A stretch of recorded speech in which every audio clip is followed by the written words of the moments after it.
Ngayon po ay ihanda na po natin ang ating mga sarili. Amen. Salamat muli sa mga nakasama natin sa palaro na yan.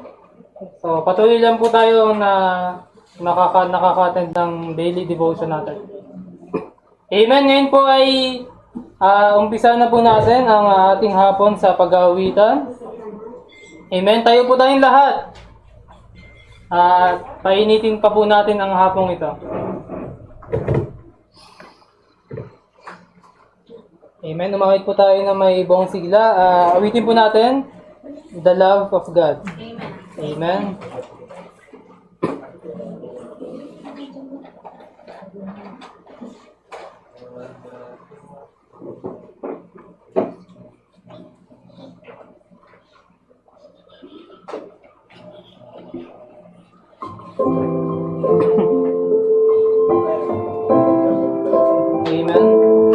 First stanza po, awitin po natin.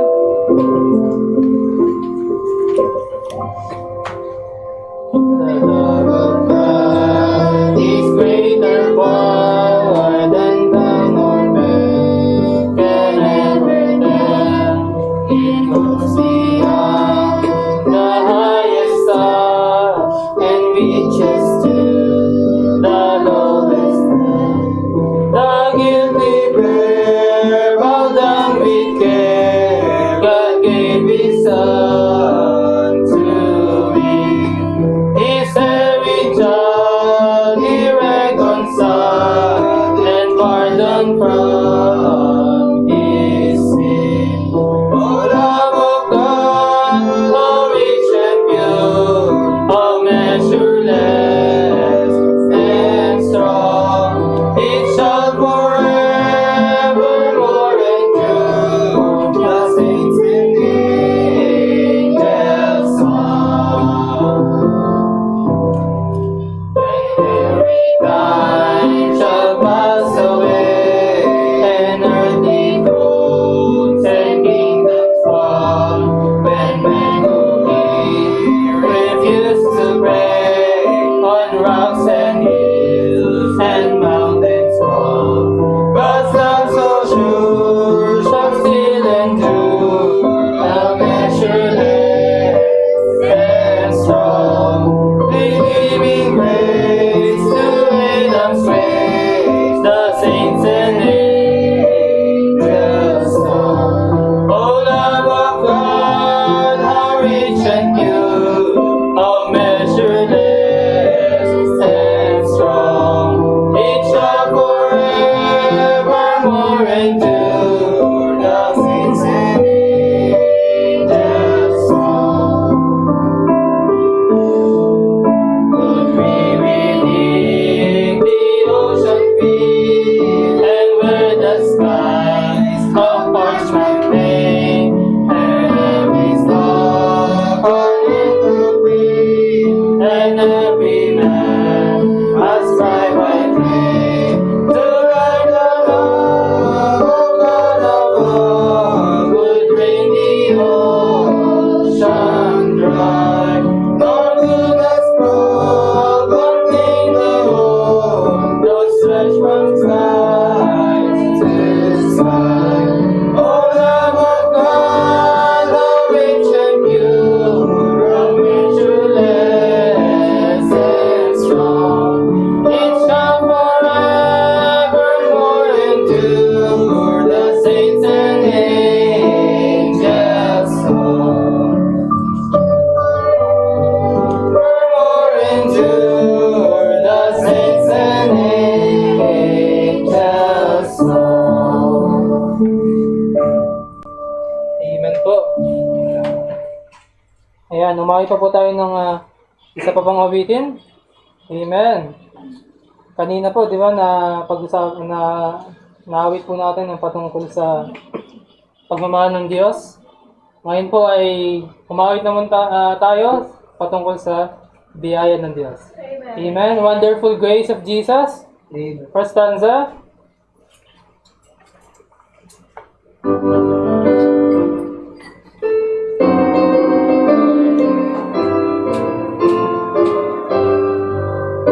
First stanza po. Wonderful grace of Jesus, greater than all my sin. How shall my tongue describe it? Where shall its praise begin? Taking away my burden, setting my spirit free. For the wonderful grace of Jesus reaches me. Wonderful the matchless grace of Jesus, deeper than the mighty rolling sea, higher than the mountains, sparkling like a fountain, all sufficient grace for me, broader than the scope of my transgressions, greater far than all sin and shame. Oh, magnify the precious name of Jesus, bless His name. Wonderful grace of Jesus, reaching to all the lost. By His I have been pardoned, sweet to the uttermost. Chains have been torn asunder, giving me liberty. What a wonderful grace of Jesus reaches me. Wonderful the matchless grace of Jesus, deeper than the mighty rolling sea, higher than the mountains, spreading like a fountain, all sufficient grace even me, broader than the scope of my transgressions, greater far than all my sin and shame. Oh, magnify the precious name of Jesus, bless His name. Wonderful grace of Jesus, reaching the most defiled, by His transforming power, making Him God's dear child, purchasing peace and heaven, moral eternity, and the wonderful grace of Jesus reaches me. Wonderful the matchless grace of Jesus, deeper than the mighty rolling sea, higher than the mountains, running like a fountain, all sufficient grace for me, broader than the scope of my transgression, greater far than all my sin and shame. Oh, magnify the precious name of Jesus, bless His name. Magnify the precious name of Jesus, bless His name. Yan, tawagin niyo po si Brother Marlon. Pangunahan tayo sa pananalangin.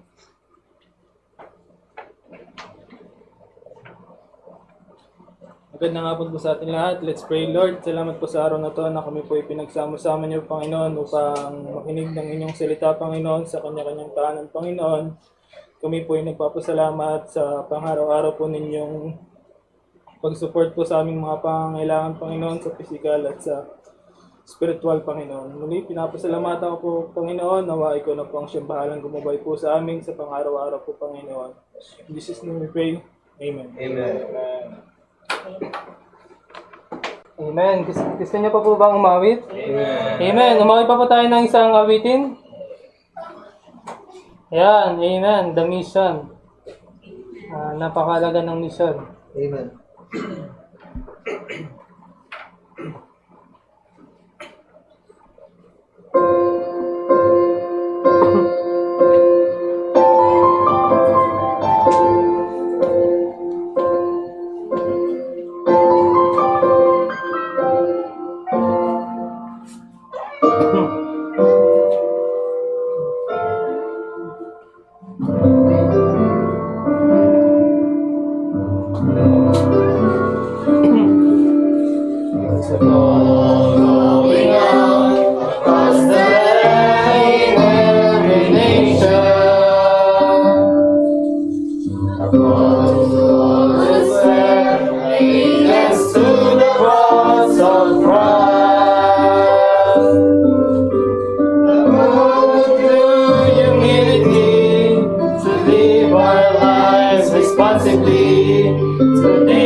proclaiming His repentance and forgiveness, the offer of salvation to the dying race of men.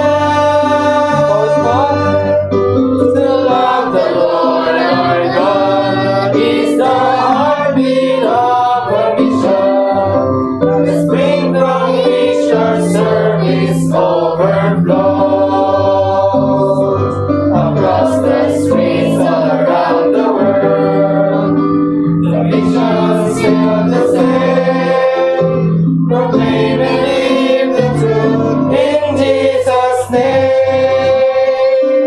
Amen. Damin po natin ang kanta habang umawit po.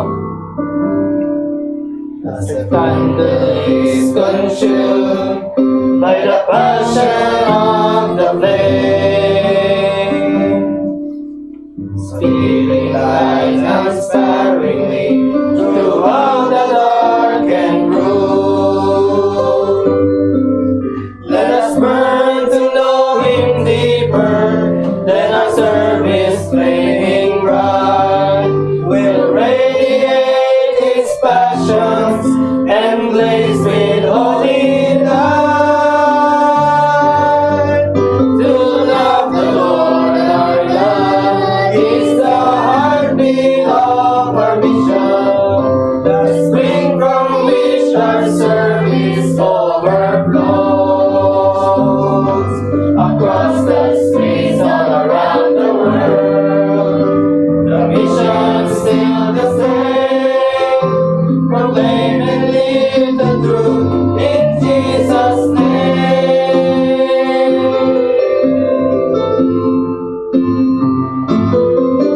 To love the Lord our God is the heartbeat of our mission, the spring from which our service overflows. Across the streets all around the world, the mission still the same, proclaim and live the truth in Jesus' name.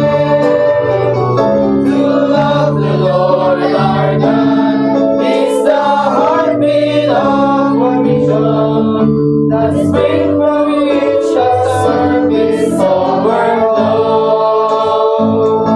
Across the streets all around the world, the mission still the same, proclaim and live the truth in Jesus' name.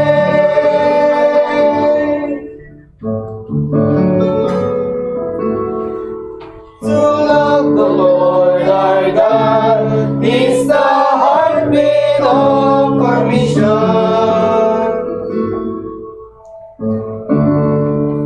Amen po. Ayan, so pwede na po kayong makupo. Recognize ko lang po natin ngayon ng mga bisita po. Nakita ko po si John Edward Pulido at si Christian Guadagna. Ayan, amen. At nakita ko din, nakita po si Ma'am Melita. Amen.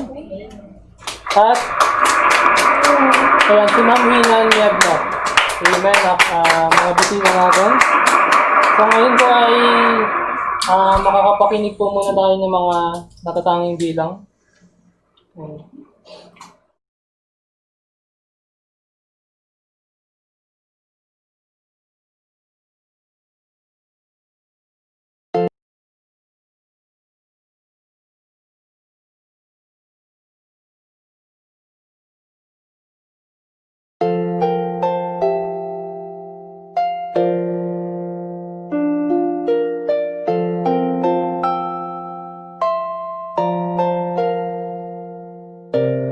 Standing here beside the manger, looking at the fatal stranger, wondering if he'll be like other boys.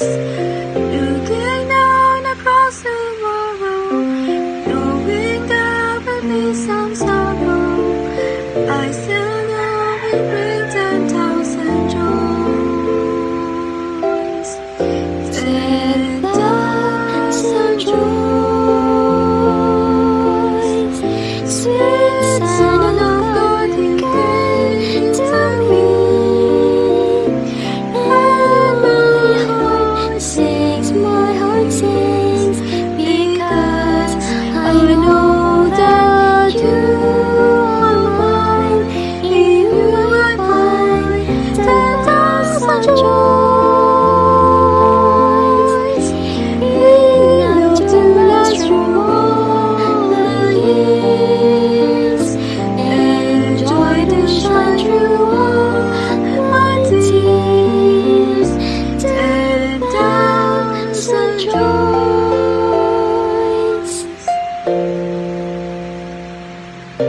When I am alone with Jesus, in the quiet where no one sees us, or when He's with me in life's noise. If I speak, I know He'll hear me, and to know that He is near me always bring to me 10,000 joys. 10,000 joys. Sweet Son of God, you came to me, and my heart sings, because I know that you are mine. In you I find 10,000 joys. Enough to last through all the years, and joy to shine through all my tears. 10,000 joys. I know we came from God to save us from our sins, and then He came to set the people free. But how was I to know when Jesus came into my life? That's God on Son of God to bring to me 10,000 joys. Sweet Son of God, you came to me, and my heart sings, because I know that you are mine. In you I find 10,000 joys. Enough to last through all the years, and joy to shine through all my tears. 10,000 joys through all the years. 10,000 joys. 10,000 joys.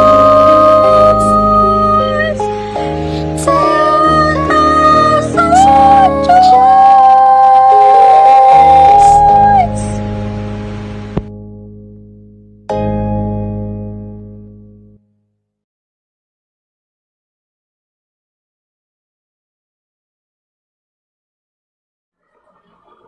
Ayan, amen po kay sa nag-duet, si Sister Isabel at Sister Juliet. So ngayon po ay focus na po tayo. Okay, ihanda na po natin ang ating mga sarili sa pakikinig ng salita ng Diyos. Tawagin po natin si Pastor.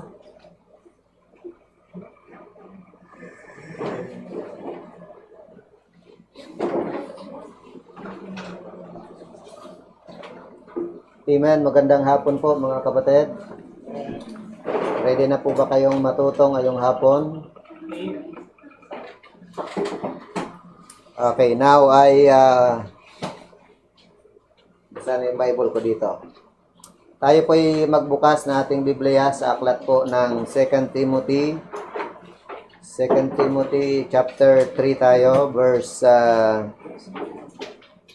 2 Timothy 2 verse 15 plus 2 Timothy 3, 14 to 17. So, mag-focus tayo ngayon sa salita ng Diyos. Amen. I-expose natin, talakayin natin kung ano po ang beneficial ministry, no? Profitable ministry of the Word of God. At para malaman natin gaano kahalaga ang salita ng Diyos at paano natin ito magamit sa ating pang-araw-araw na buhay. Okay? So, mahalaga po na sa mga panahong ito na habang ang mundo ay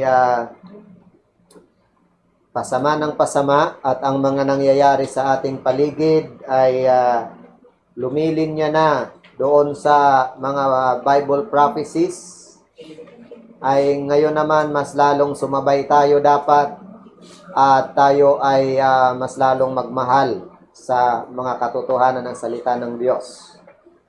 Okay, so if you have your Bible with you, buksan sa 2 Timothy 2:15 plus 2 Timothy 3:14 to 17. Babasahin po natin ito. Tayo. 2 Timothy 2:15, 2 Timothy 3:14 to 17. Okay, ito po ang sinabi ng salita ng Diyos sa verse 15. Study to show thyself approved unto God, a workman that needeth not to be ashamed, rightly dividing the word of truth. Verse 15 ng chapter 3. Read. Verse 14. But continue thou in the things which thou hast learned, and hast been assured of, knowing of whom thou hast learned them, and that from a child thou hast known the holy scriptures, which are able to make thee wise unto salvation, through faith which is in Christ Jesus. All Scripture is given by inspiration of God, and is profitable for doctrine, for reproof, for correction, for instruction in righteousness, that the man of God may be perfect, truly furnished unto all good works. So let's talk about the useful, profitable, and beneficial ministry of the Word of God. Let us pray. Panginoon, i-bless mo po ang iyong lingkod sa pangangaral at i-bless mo rin po ang lahat ng nakikinig. Biyayaan mo kami ng karunungan at bukas na puso't isipan. Kayo po ang magtagumpay at ang iyong salita. Ang lahat ay aming dalangin sa pangalan ni Jesus. Amen. Okay, you can take your seat now. Okay. So, ang Biblia po ay marami pong sinasabi tungkol sa kanyang sarili. Amen? Ang Biblia ay mga libro, binubuo ng 66 books. Isang malaking library, no? Isang library ng 66 na aklat. At itong hawak nating mga Biblia ay may malaking kapakinabangan sa buhay ng isang mananampalataya, ng isang anak ng Diyos. Amen? Kung atin lamang mamahalin ang salita ng Diyos, gaya ng pagmamahal ng mga naunang mananampalataya, gaya ng pagmamahal ng mga naunang lingkod ng Panginoon, sigurado kung ano ang mga napakinabangan nila sa salita ng Diyos, ay pakikinabangan din natin ngayon. Okay? Subalit ang katotohanan po ngayon, marami kasing mga mananampalataya ang pinapayagan na maagaw ang kanilang attention, ang kanilang panahon sa pakikinig, pag-aaral ng salita ng Diyos. Amen? Mas marami pong bagay na umaagaw ng ating oras. Okay? Sa salita ng Diyos, papunta doon sa mga bagay na hindi gaanong beneficial sa atin. Amen po? ang pag-aaral po ng salita ng Diyos ay napakahalaga, kung kaya't ito po ay pilit na sinisira, pilit na hinahadlangan ng kaaway. Amen?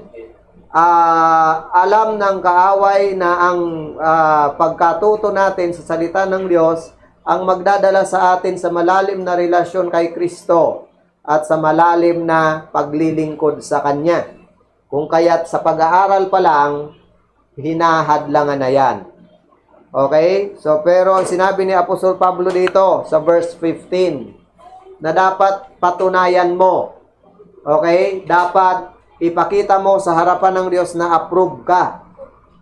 Nakita nyo po sa verse 15? Ang ibig po sabihin ng approve dyan ay pakita mo na hindi ka natitibag, ipakita mo na di ka kayang hadlangan, ipakita mo na resilient ka, ipakita mo na ikaw ay strong in your faith. Okay? So ngayong hapon ay ating pag-usapan itong mga kapakipakinabang na ministry ng salita ng Diyos. Nakalagay po dyan sa verse 16 ng chapter 3, all scripture is given by inspiration of God and is profitable. So ano daw?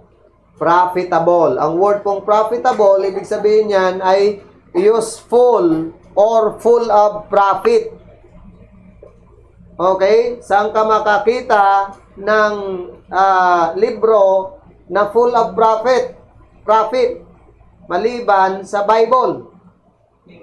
Amen? Punong-puno ng pakinabang mula sa introduction hanggang sa conclusion. Ito po ay profitable. Amen? So, kung kaya't ating pag-aralan ang tatlong ministry ng salita ng Diyos na magagawa at nagagawa sa ating buhay. Number 1, sa verse 17 ng chapter 3, ang Word of God po ay merong equipping ministry. Okay? Merong equipping ministry. Ministry ng pagpapatibay. Okay? So, dahil alam ng Diyos na ang buhay paglilingkod, ang buhay Kristiyano ay hindi madali, ang buhay pananampalataya ay punong-puno ng mga pagsubok at mga pasanin sa buhay, kung kaya't iniwanan ng Panginoon sa lupang ito ang kanyang salita para tayo'y patibayin. Amen? So, hindi nagkulang ang Diyos. Ibinigay niya ang kanyang salita para tayo'y i-equip. Okay? Kaya nga ang word sa verse 17, that the man of God may be perfect, thoroughly furnished unto all good works. Okay? Truly furnished unto all good works. So, ang word pong furnished dyan, or furnished, ay to be complete and equipped. Yan ang ibig sabihin ng furnished. Okay? So, sabihin, mayroong ministry of equipping ang Word of God. So, kung ito'y babasahin mo, i-meditate mo, kakabisahin mo, ipangangaral mo, di ba? Sigurado, ito po ay magkakaroon ng equipping ministry sa buhay ng bawat isa sa atin. Amen? Letter A, the Bible equips us for the faith. Okay? Ini-equip tayo nito sa pananampalataya. Makita nyo dyan sa verse 15. Okay? Sabi dyan sa verse 15, study to show thyself approved unto God. Okay? Approved unto God. O, buksan din natin sa chapter 3, verse 15. And that from a child thou hast known the holy scriptures, which are able to make thee wise unto salvation through faith, which is in Christ Jesus. Okay? So nakita nyo po na ang salita ng Diyos ay merong equipping power. Amen?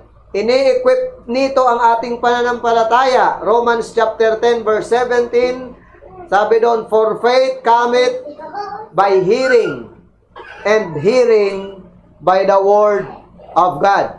sa kauna-unahan sa ating buhay pananampalataya, bago tayo masabing mananampalataya, ang kauna-unahan nating narinig ay yung saving faith. Amen?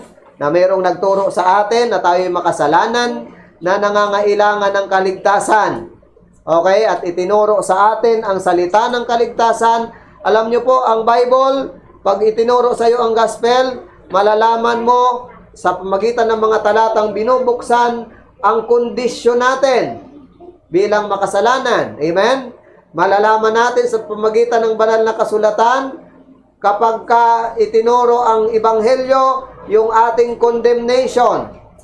Di ba? Yung condition natin, yung ating condemnation, sabi, ang makasalanan ay hiwalay sa Diyos, at bilang hiwalay sa Diyos, pupunta ng impyerno. Tama? That is our condemnation.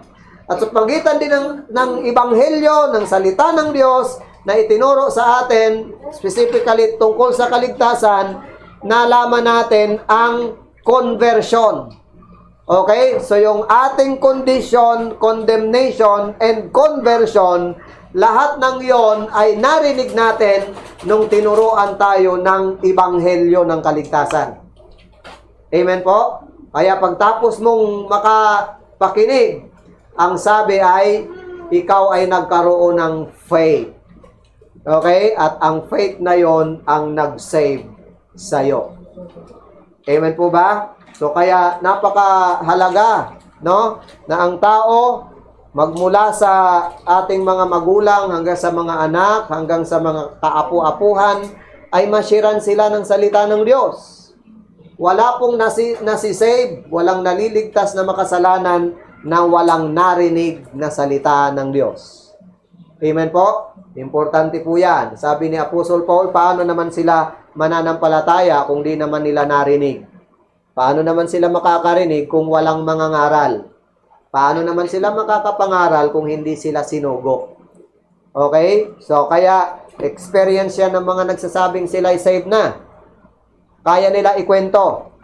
Sino nag-share sa kanila? Kailan sila shaneran? Okay? Kailan nila natiyak ang kaligtasan? So, the Word of God has the equipping ministry. They equip us for the faith. Una ay yung saving faith.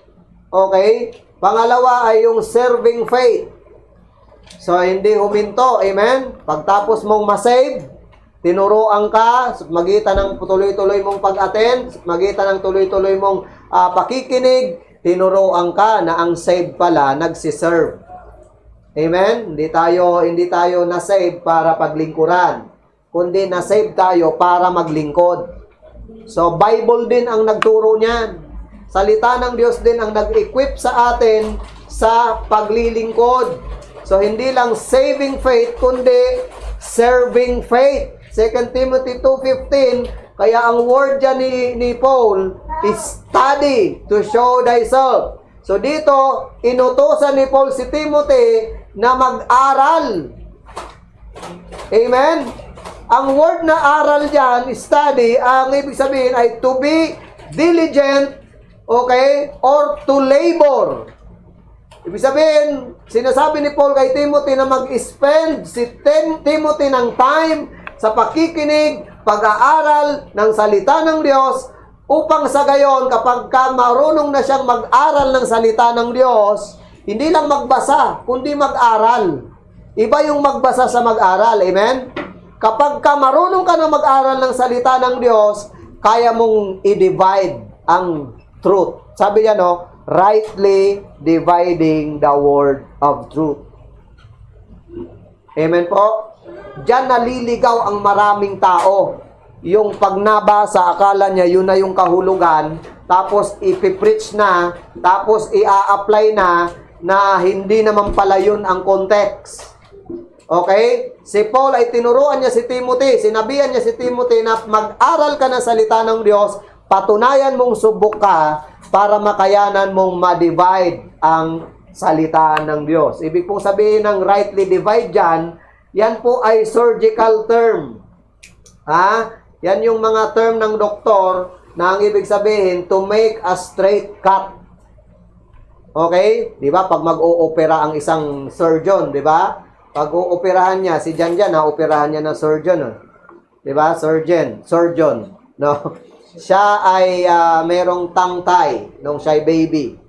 Okay? Yung dila niya ay merong dikit sa ilalim. Okay? Buti nakita nung aming doktora. Okay? Tapos sabi niya, may ano pala tong anak niyo? May tangtay? Hindi naman namin alam yung tangtay na yan. Okay? Sabi, ano pong ibig sabihin ng tangtay? Sabi niya, tingnan niyo yung dila. So, pinaganyan namin yung dila. Ayun, may nakadikit ngang laman. So, sabi namin, ano pong gagawin, Dok? Kailangan natin ng surgeon. Okay? Di bali, may kaibigan na pong surgeon. Bahala na siya. Mag-ready lang kayo ng 3-5. Okay? So, pinaputulan namin ng dila yan si Janjan. Ay, hindi pala. Yung tangtay lang ang tinanggal. Yung ano. Kasi kung naputol dila niya, hindi na nagsasalita yan. Okay? So, yung surgeon, bago yan mag-operate, sinusukat na maigi yan. Amen? Tinitingnan at alam niya kung saan hihiwain. Alam niya yung cut. Oh, yan ang ibig sabihin dito ni Paul kay Timothy. Na pag nag-aaral ka ng salita ng Diyos, alam mo dapat kung saan hihiwain. Alam mo dapat yung straight cut na sinasabi. Amen po ba? So, ibig sabihin, hindi ka lang basta magbabasa, tapos pag nabasa mo, mag-grow ka na. Hindi. Kailangan, sabi ni Paul, study. Okay? So, kaya iba yung reader, iba yung estudyante ka ng Word of God. In other words, we will obtain a correct understanding of the Word of God, and this prepares us to be a workman. Kaya nga ang word yan ni Paul, workman that needed not to be ashamed. Ang ibig sabihin ng workman dyan, servant. Okay? So, sa pagitan ng Word of God, nalalaman natin na tayo humahanga sa kakayanan ng Panginoon, naintindihan natin ang wonders of God, ang work of God, ang will of God, and ways of God. Amen? Because of our studying the Word of God. Sa pag-aaral ng salita ng Diyos, itatanong mo, pag nabasa mo, sinong sumulat, kailan sinulat, sinong sinulatan, anong dispensation yan, di ba? Old Testament ba yan? New Testament ba yan? Applicable ba yan sa panahong ito? Di ba? O, ano ang sinasabi ng salita ng Diyos dyan? Ano ang naituturo niyan sa akin? Paano ko yan isabuhay? Amen? Pag nag-aaral ka ng salita ng Diyos, tanong ng tanong, okay? Ano ang sinasabi nito tungkol sa akin? So, yan po ang equipping ministry. Amen? Meron pong equipping ministry, ang Word of God. They equip us for the faith. Number 2, they equip us for the fight. So, ini-equip tayo ng Word of God for the fight. Because Christian life is a battleground. Amen? So, Ephesians 6:18, sinabi ni Apostol Pablo na lagi kayong manalangin. Okay? Sinabi ni Apostol Pablo sa verse 10 hanggang 17, hanggang 18 ng Ephesians chapter 6, na gamitin natin ang mga defense part. No? Yung pang-depensang parte ng armor, at may nag-iisang offense, no? Weapon or offensive weapon ng ating armor, yun yung Word of God. Na yan daw ay humahalin tulad sa sword. Nakita nyo ba yan? Buksan nyo. Ephesians 6, verse 17, and take the helmet of salvation and the sword of the Spirit, which is the Word of God. Okay, so verse 17 yan, nakalagay dyan ay the sword of the Spirit. Ano daw ang sword of the Spirit? Word of God. Okay, so pansinin nyo po ang salitang sword dyan, sa verse 17. Ang sword po dyan na tinutukoy ni Paul ay galing po sa Greek word na rhema. Okay, R-H-E-M-A, rhema. It refers to what is called the Roman short sword. Yan po ang rhema. Okay, hindi yan kagaya nung espada na mahahaba, na samurai, di ba? Ang sinasabi ni Paul diyan na sword ay rhema. na ibig sabihin, maikling sword ng Romano, it was much like a dagger. Okay? So, ano yung dagger?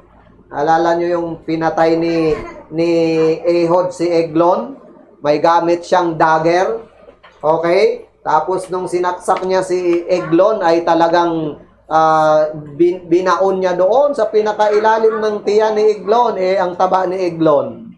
Okay? Tapos, yung katabaan talagang ganyan, nabuhos lahat.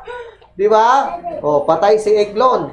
Pinatay ni Ehud. Kaliwete yon si Ehud. Amen? Ang gamit niya, dagger.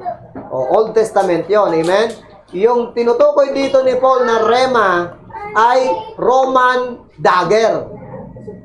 Okay? Balisong. Ha? 29. Hindi. Balisong. Amen? So, kagaya ng dagger, ito'y sword na laging nakakabit sa belt ng kada Roman army.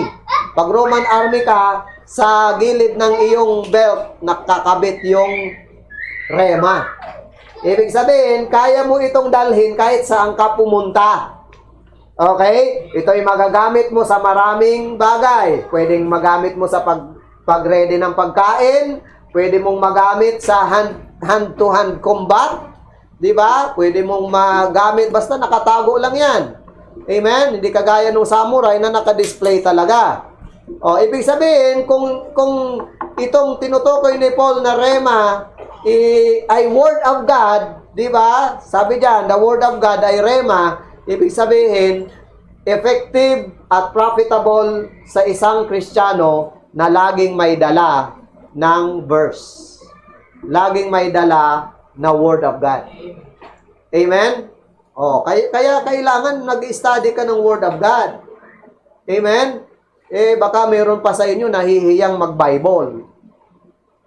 Amen po? Kung ikaw ay sundalo, tapos nahihiya kang magdala ng baril, hindi ka sundalo. Ba't ka nahihiyang magdala ng baril? Kasi nakakahiyang magdala ng baril. Bakit ka nahihiya? Kasi sundalo ako . Ha? Ganon? Pagka ikaw ay sundalo, ikaw ay obligadong gumamit ng instrumento ng isang sundalo. Amen? Alam nga namang sundalo, katas ang dala mo, lambat. Amen? Ang dala mo ay baril. Kung ikaw ay Roman soldier, di ang dala mo, sword. Tama? Di ang Kristiyano, dapat, pag sinabi natin Kristiyano, ang ating sword ay Bible, dapat may dala kang Bible. Amen? Hindi mo man madala lahat yan, nahihiya ka, di ba? Di ilagay mo sa mind mo, kabisahin mo, para anytime na may pagkakataon na makapag-share ka, kaya mo mag-share. Hindi lang John 3:16 ang alam mo. Amen? Sa bagay, ang John 3:16, napakahaba na yan. Malaking curriculum na yan. Amen? For God so loved the world. Napakalaking theology na yan. John 3:16. Pero mas maganda kung maalam ka sa mga division ng Bible, di ba? Ano ang division sa Old Testament, sa New Testament? Sino ang mga writer niyan? Kailan sinulat yan? Di ba? So, kasi nasa kamay mo na yan, sayang kung di mo pag-aaralan. Tama po ba? Okay. So, they equip us for the fight. Kaya ang mga Kristiyanong maaalam sa salita ng Diyos ay hindi nalilito kung anong gagawin. Pag dumating ang tagutom sa buhay niya, alam niya kung anong gagawin dahil may alam siya sa salita ng Diyos. Amen? Pag dumating ang karamdaman, may alam siya kung anong gagawin. Pag dumating ang problema, may gagawin siyang tama. Amen? Bakit? Kasi siya ay knowledgeable sa Word of God. Amen? So makita nyo dito, ang word ni Paul dyan na ginamit, okay, ay logos. Okay? Ang sabi dyan, rightly dividing the word. Yung word dyan ay logos. Okay? Ang ibig pong sabihin ng logos dyan, the whole word of God. Ibig sabihin, di ba? Yung John 1:1, logos yun si Jesus Christ. In the beginning was the Logos. Okay? Oh, di ba? Si Jesus ay tinawag na Word of God. Okay? So, ang Bible ay Logos. Amen? Kapag ito'y pinag-aralan mo at marunong kang i-divide ito, ibig pong sabihin, magiging useful ito sa iyong araw-araw na pamumuhay. Okay? So, hindi ka malilito ngayon kung sino ang kalaban at sino ang di kalaban. Mahirap yun, di ba? Sabi ni Paul, for we wrestle not against flesh and blood. Pag di ka marunong gumamit ng iyong tabak, ng iyong dagger, lahat kaaway. Bahala na, basta may tamaan. Sabi ni Paul, hindi. Ang kaaway natin, isa lang. Okay? Si Satanas. Tayo magkakakampi. Amen po? At hindi rin laman at dugo. Tingnan nyo. Maraming mga Kristiyano ang lahat inaaway. Magulang, kapatid, kaibigan, kapitbahay. Di ba? Bakit? Kasi ang alam niyang away, yung bara-bara. Amen? Pero kung maintindihan mong salita ng Diyos, malalaman mo na sa likod pala ng maraming mga misunderstanding, sa likod pala ng maraming conflict sa mundong ito, ay nandun si Satanas. So, ang likod o ang backdoor operator ng lahat ng kaguluhan ay yung kaaway ng Panginoon. It is between the battle of the throne. Amen? The battle of the throne. Nag-aagawan. Hanggang ngayon, ayaw sumuko ni Satanas. Talunan na siya pero ayaw sumuko. Hindi niya kaya ang Panginoon. So, ang ginagawa niya, yung mga Kristiyano. Mga Kristiyano ang kanyang sinusubukan. Okay? Pag ang Kristiyano din nakisayaw sa sayaw ni Satanas, ayon, yari. Amen? So, pero tandaan natin, ang salita ng Diyos ay mayroong equipping ministry. Amen? Equipping ministry. So, examine mo ang iyong buhay. Ilang taon ka ng mananampalataya. Diba? Ilang beses mo na nabasa ang Bible ng cover to cover. Okay? Baka naman binabasa mo ang Bible, Genesis 1, saka Revelation 22. Amen? Cover to cover na yon. So, dapat nagbabasa tayo ng Bible. Amen? At hindi lang nagbabasa, nag-aaral. Para sabi ni Paul, ngayon, pwedeng tagapakinig ka. Pero pagdating ng panahon, tagapagturo ka na. Amen po? Hindi kasi pwedeng iba ang mag-aral para sa atin. Totoo yun, di ba? Yung mga module nyo, hindi pwedeng magulang nyo lahat ang sasagot. Amen? Bakit tayo napunta doon? Hindi pwedeng magulang kasi graduate na yan eh. Pag nag-exam, pagka nag-graduation or sa'yo pa rin yan. Ikaw pa rin magkikinabang yan, lalo na kung mag-a-apply ka ng trabaho. Okay? Alam nga namang, tawagin mo yung, sa interview, tawagin mo yung mama mo. Ma, hiram muna sa'yo kasi mag-i-interview ako, interviewin ako. Okay? So, kailangan lang na na hiramin kita kasi ikaw yung sumagot sa mga modules ko eh. Ano ba yung sinagot mo doon? Kailangan alalay lang yung ibang tao sa atin. Ang magpapakadalubhasa, ikaw. Kasi sarili mo yan. Amen? Gusto nyo matutong mag-witness, matutong mag-share. Pag-aralan mo, pagsikapan mo. Amen? Paano ba ang ginagawa ni pastor sa pagtuturo ng kaligtasan? Diba? Tingnan ko nga kung paano. Ilista mo anong ginagamit, anong talata, anong mga salita, anong mga illustration. Amen? Pag magtuturo si pastor ng baptism, paano ba? Ilista mo yan, di ba? Ako noon, nung nag-aaral ako nung bago pa lang ako mananampalataya, sumasama ako sa mga soul winner na magagaling. Sumasama ako sa mga Bible teacher na talagang pati yung kanilang joke nililista ko. Okay? O bakit? Kasi lahat ng ano nila, yung lahat ng ginagawa nila na naging effective nung nakita ko yung ang response ng tinuruan nila, nakanganga. Tuwang-tuwa ako ba? Ibig sabihin, kung ngumanganga nga to sa teacher ko, nganga din to sa akin pagka ginamit ko rin yung style ng teacher ko. Wala namang masamang gumaya. Amen? O tapos, dagdagan mo na lang. Amen? Dagdagan mo na lang. O, tatandaan natin na sa ating sariling pagsisikap, matututunan ang mga bagay-bagay. Amen po? O, kasi, yung mga adult natin, yung mga nauna sa atin, paalis na yan eh. Okay? Palipas na yan. Kayo ang susunod sa mga yapak ng mga nauna sa atin. Okay? So, kaya importante na nagsisikap. Sabi ni Paul, i-prove mo ang sarili mo na, patunayan na ang sarili mo, approve ka sa Diyos. Naintindihan mga kapatid? Amen. Equipping ministry. Hindi lang yan trabaho ng Holy Spirit. Hindi lang yan trabaho ng Word of God.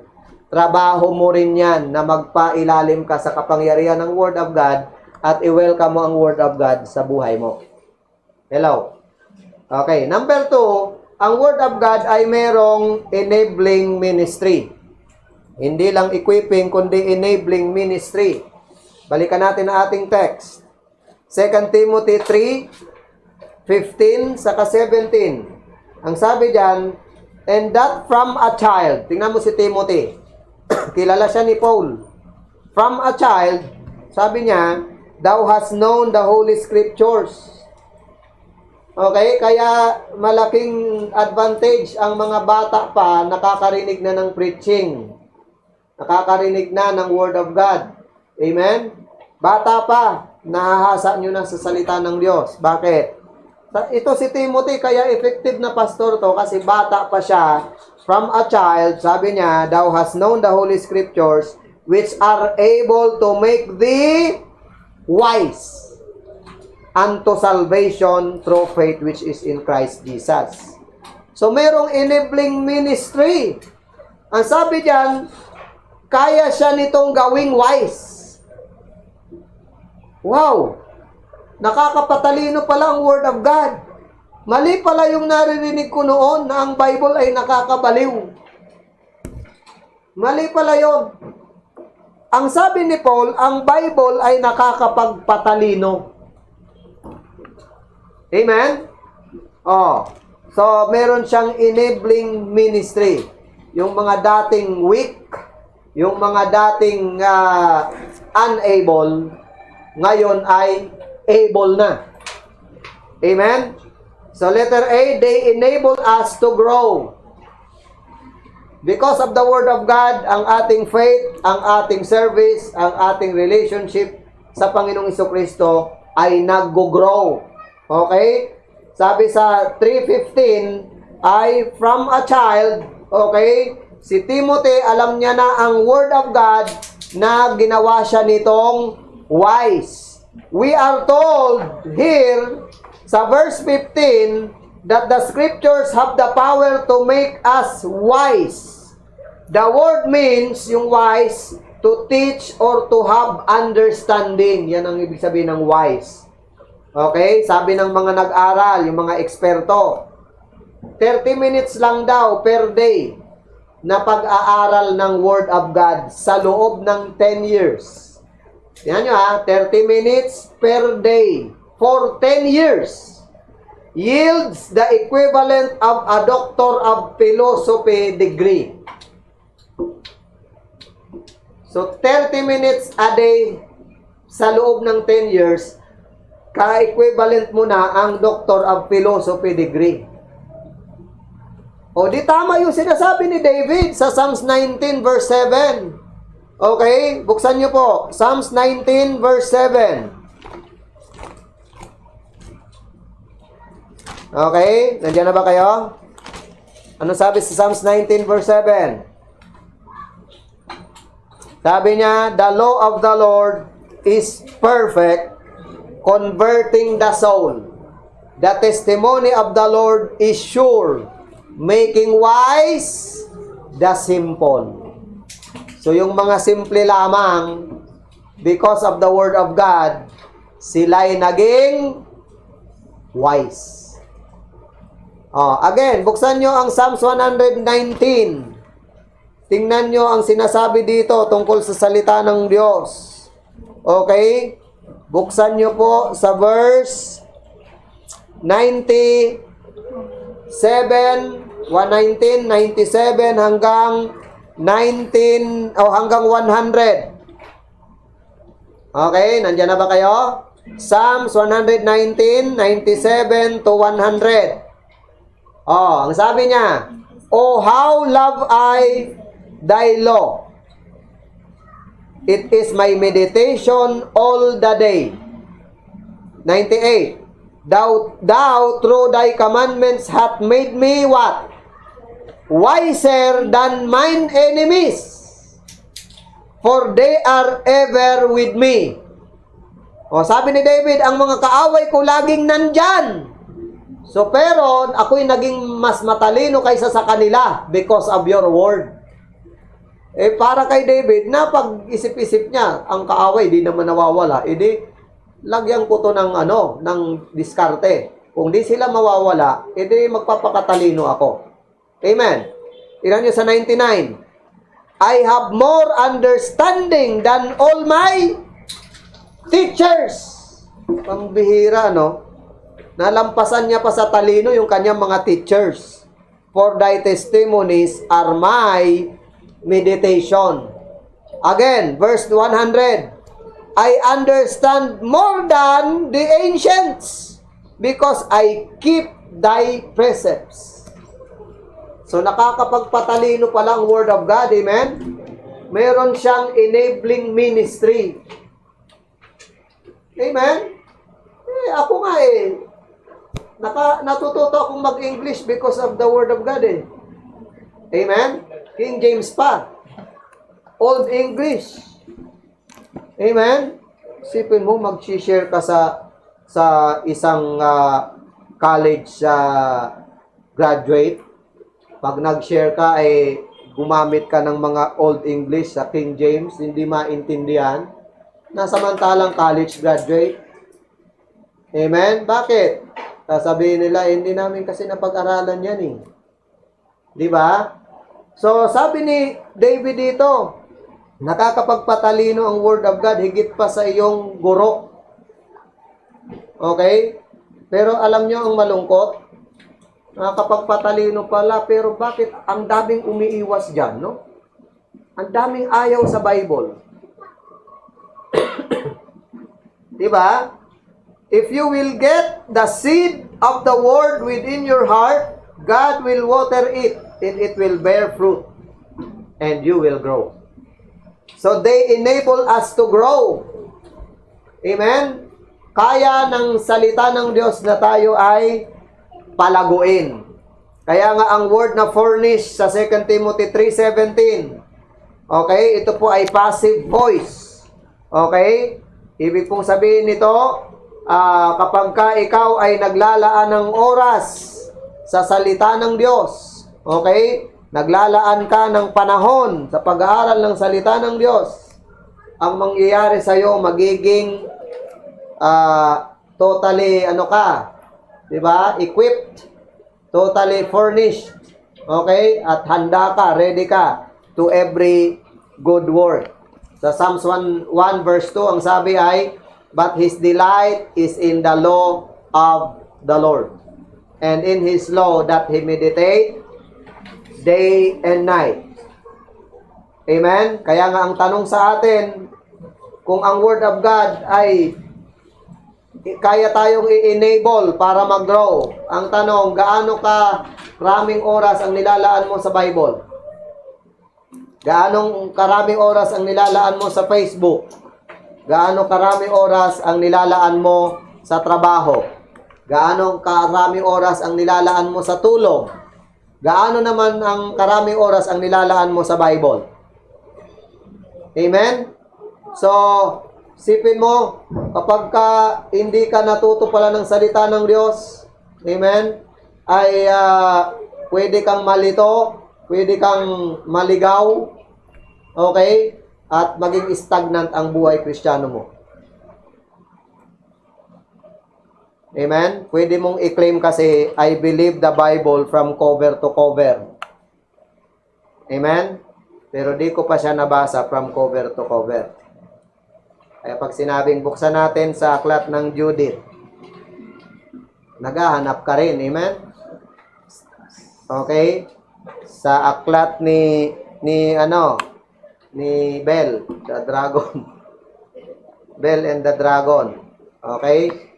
So, sino yon? Oh, di alam, di ba? Parang yung isang pastor na nagturo sa isang eskwelahan, okay? Tapos, Christian school naman. Ang sabi ng pastor sa mga estudyante, who broke down the walls of Jericho? Diba? Ang gandang tanong yon, di ba? Sino ang nagwasak sa wall of Jericho? Sabi ng isang bata, sabi ng pastor, ikaw, sino ang nagwasak, gumiba ng wall of Jericho? Ang sagot ng bata, not me, sir, not me. Okay? So, ang pastor ay bumaling sa teacher. Ang sabi ng teacher ay, ganito ba ang behavior ng mga estudyante mo dito? Kristiyano din yung teacher. Okay? Ang sagot ng teacher sa pastor, I believe this boy is an honest boy. And I really don't think he did it. Okay? So, ang ginawa ng pastor ay iniwanan yung room at hinanap yung deacon. Okay? At inexplain niya sa kanyang deacon kung ano ang nangyari sa pagtuturo niya sa school. Ang sabi ng deacon sa kanya, I have known both the boy and the teacher for several years, and neither of them would do such a thing. Okay? Okay? So, sabi ng itong pastor na to ay halos atakihin na sa puso. Okay? At kanyang nireport ang incident sa Christian Education Committee. Nireport niya. Okay? At ang sabi naman ng committee, we see no point in making an issue out of this thing. Let's pay the bill for the damage to the walls and charge it to upkeep. Anyway, our insurance may even cover it. Hindi mas lalong atakin sa puso yung pastor, di ba? Sasagutin na lang ng insurance yung pagkawasak ng wall of Jericho. Amen? Di ba, parang si ano yan eh, sino yun? Si Madonna sa kasi Michael. Sabi nung teacher ay, Michael, sinong pumatay kay Lapu-Lapu? Aba, hindi ako, sir. Ba't ako? Hindi ako. Mababait kaming tao. Ang lahi namin ay mababait. Ha? Ang sinasabi mo? Tawagin mo tatay mo. Oh, uwi siya. Matunayan ko sa iyo, sir, na hindi talaga ako. Tinawag niyo yung tatay. Tay, tawag ka ni teacher. Sabi niya, bakit? Kasi pinagbibintangan akong pumatay kay Lapu-Lapu eh. Baka ikaw, tay, may alam. Aba, wala sa lahi natin yan. Di ba? Sabi ng lola, nagtatahi. Ba't din nyo pa kasi aminin? Ayan. So, mahirap. Pagka di mo alam yung ratsada ka lang ng ratsada, amen? Baka nagpipreach ka na mula sa salvation patungo sa tithes hanggang sa tribulation period. Okay? Tapos, nung patatanggapin mo na, ang magtiis hanggang wakas. Okay? Ay maliligtas. So, ang hirap niyan, amen? Parang yung nagkwento na, ang kwento niya ay, si Samson ay nanghuli ng 300 na fox. Okay? At isinakay niya ito lahat sa barko. Okay? At ang barko ay binagyo. At ang sabi ng kapitan, ihulog mo na lang lahat ng fox. Okay? Sa dagat. At itigil ang bagyo. Okay? At itong mga foxes na to ay hinulog doon sa dagat at nilunok ng balyena. Okay? Paglapit nung ay luwa nung balyena doon sa mga foxes sa gilid ay nagsiakyatan sila sa puno ng sikamoro. Di ba? di ang layo, di ba? Amen? So, lugaw-lugaw na yung... Alam nyo, kung alam nyo yung mga istorya sa Bible, tapos pagsama-samahin mo lang, di ba? Para lang magmukhang maalam ka. Okay? Para alam mo lahat yung kwento, pagsama-samahin mo. Amen? Oh.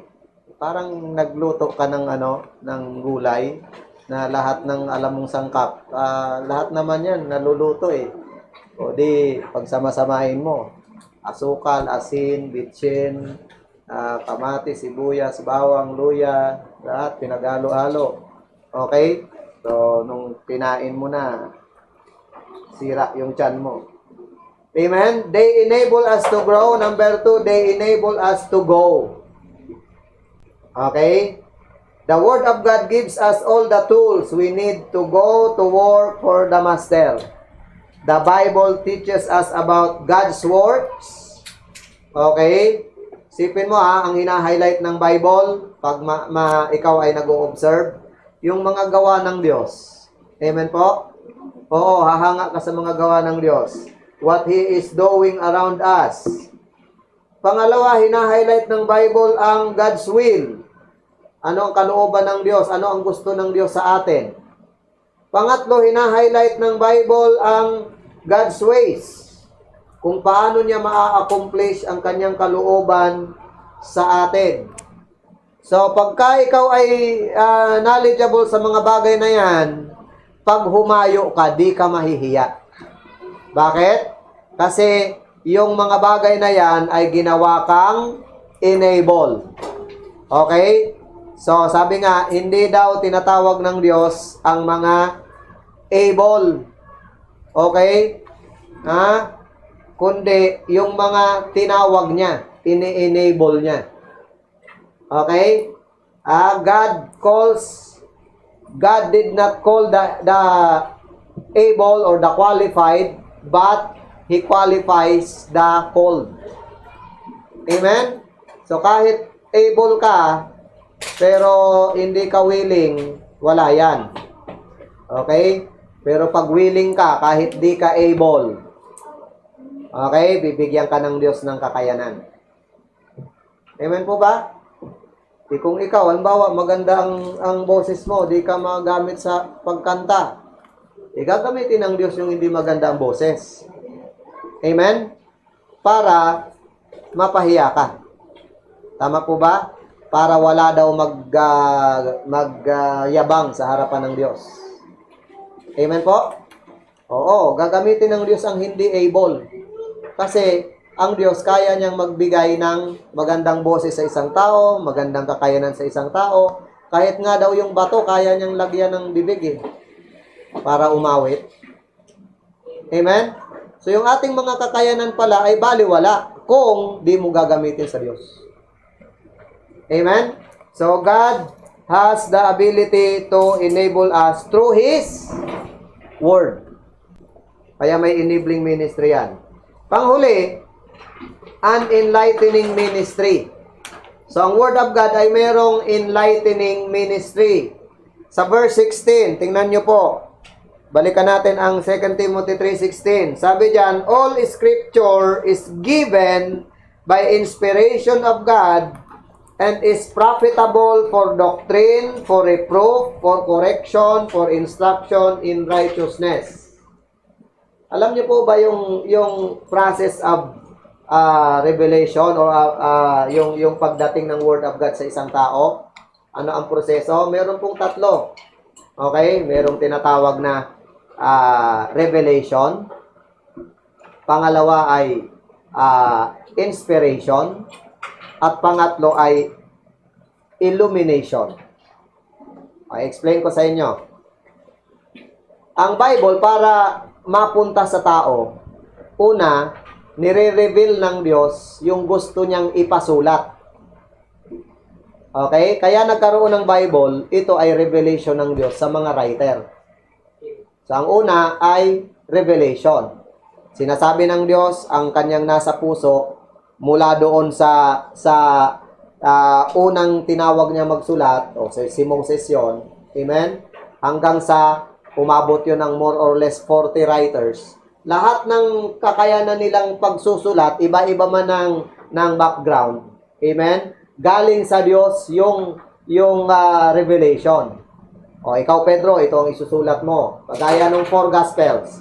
Ang 4 Gospels ay lahat sila nire-reveal nila si Jesus Christ. Ikinikwento nila, kaya nga ang tawag ay The Gospel according to Matthew. The Gospel according to Mark. According to Luke. According to John. So, ibig sabihin, iisang Gospel. Pero, iba-iba ang revelation ng Diyos sa apat na yon. Parang ganito. Bigyan ko kayo ng example, ha? Pahira mo na. Kunyari, ito si Jesus Christ. Okay? Ito yung gospel. The gospel of Jesus Christ according to. Oh. Kung tinawag niya si John, doon tayo kay Matthew, ang tingin ni Matthew, ang nakikita ni Matthew ito. Okay? So, ito ang nireveal ng Diyos kay Matthew. Okay? So, i-reveal mo ako bilang king. I-reveal mo si Jesus Christ bilang King of the Jews. So, si Matthew ay pinakilala si Jesus Christ, King of the Jews. Amen? O, si John naman, nandito sa likod. Yung nakita ni Matthew, hindi nakita ni John. Kasi dito nakatingin si John. Okay? So, ang sinulat naman ni John, Jesus Christ is the Son of God. Okay? So, yung nakita ni John, hindi nakita ni Matthew.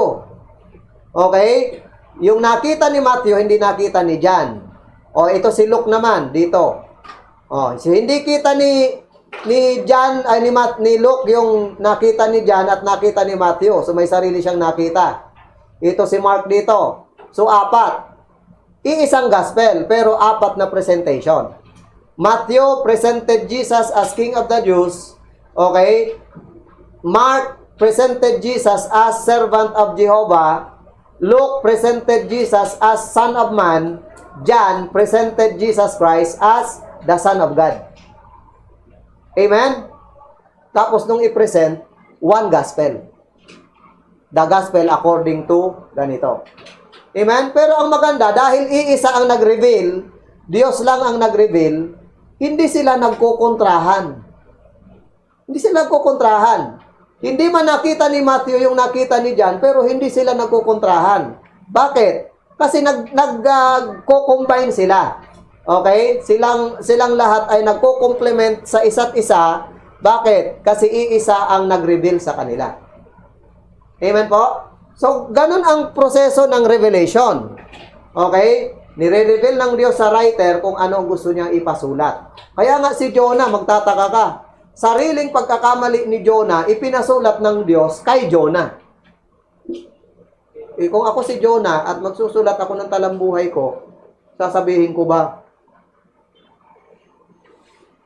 At si Jonah ay sumuway sa Diyos. Sarili kong kasiraan, di ba? Oh. Pero dahil hindi salita ng Diyos yon, ay hindi salita ni Jonah, kundi salita ng Diyos, obligado si Jonah sumunod sa revelation ng Diyos. Kaya sariling error ni Jonah, sinulat niya para tayong nakakabasa, maintindihan natin ang nasa puso ng Diyos. Na di na natin gayahin si Jonah. Amen po ba? Oh, sabi, ito na lang, sinabi ni Jonah sa chapter 3. At sinabi ni Jonah sa Diyos, kill me. Di ba? Patayin mo na ako. Mas maganda pang mamatay na ako kaysa mabuhay. Sabi ng Diyos sa kanya, may gana kang magalit? At sinabi ni Jonah, oo, may gana akong magalit hanggang sa kamatayan. Nakipagsagutan sa Diyos. Oh, siya din ang sumulat nun. Amen? Ang tawag diyan, revelation. Okay na. So, naisulat. Tapos, ang pangalawa ay inspiration. Okay? Pag sinabing inspiration, kung ano yung nireveal ng Diyos, ay isusulat ng tao, ng writer, pero sa pagsulat niya, okay, kailangan ng pagkasi ng Holy Spirit.